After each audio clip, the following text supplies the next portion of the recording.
Good evening. This evening we will be talking about special education teachers. I will be discussing my personal philosophies, character traits, and some ethical standards. So, as a special education teacher, my philosophy is that I believe in the potential of every student, not to depend on my understanding, not to attempt to figure everything out on my own, and never assume that I know all things only based on what I see and hear. My goal is to provide instruction in the least restrictive environment. There have been many situations in the past that appeared to be one way, but then after asking questions, it turned out to be totally different.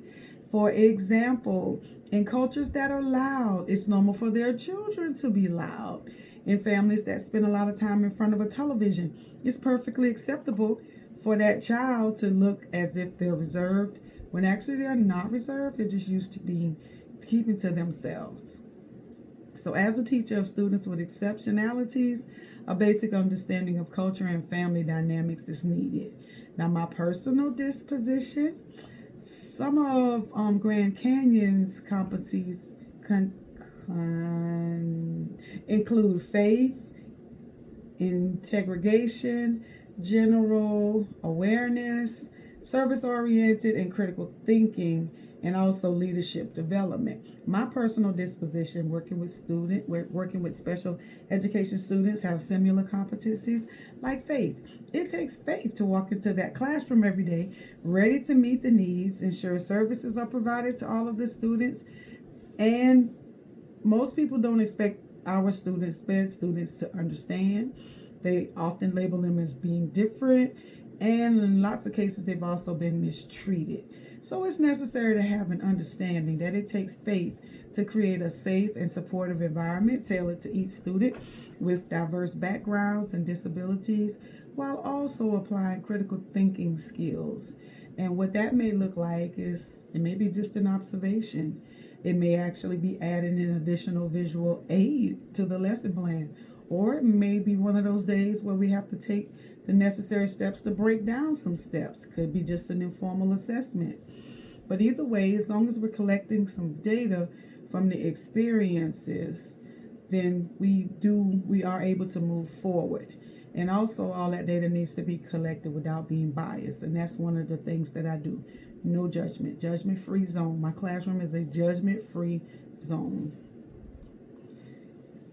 And then also the reason why I do like to collect data is because when it's time to develop an IEP, that data is used to develop that IEP in ways of writing goals and also making accommodations. And sometimes it may be necessary to add a service or remove a service like corrective reading for the students, or speech or something like that, or transportation. But overall, my goal is to be able to adapt quickly and not be biased. Now, some of my character traits. One of my character traits is being humorous, but also as a special education teacher, I don't look at this as just a job. I believe that this is a ministry. And the word minister itself means to work. I work as a teacher, but in my heart, my actions, I actually minister. In the classroom, I also show compassion. I respond to the students with a gentle tone of voice, giving students multiple chances to make a situation right, because some days it's very difficult for them.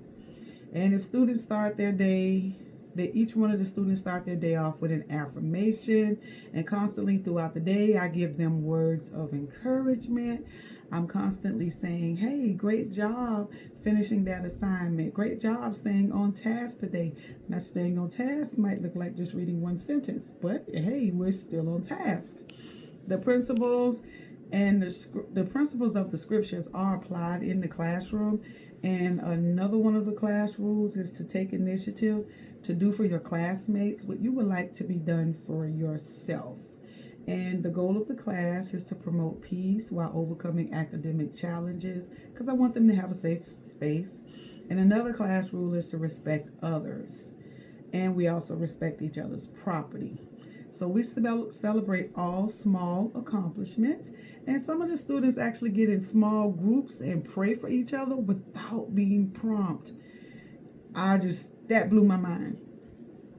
So some of my ethical standards, ethically I support being on collaborative teams that include the family, community. Sometimes that might look like me getting out in the community and actually making that connection myself, because one's not there. In the area that I am in, it's a lack of transportation. So I was able to meet with a lady that has a business called Cabs for Kids. And it's an actual real business, and I thought was so cool. So for the families who cannot provide transportation for their children, like for summer programs, after school programs, counseling, things like that, that Medicaid does not pay for, they can actually use the Cabs for Kids service. And I thought that was really wonderful. So, but we definitely have to collaborate. And I also advocate for the students' rights, especially in the summertime, and ensure fairness when they are receiving their services. As a professional educator, my beliefs will be shown in my action, because I prioritize the well-being of the students while respecting the parents' voices and choices, because some parents will tell you that they do not want the service, so I respect their decision.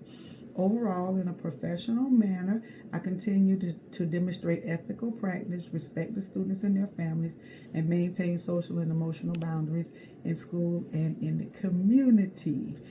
Thank you for watching.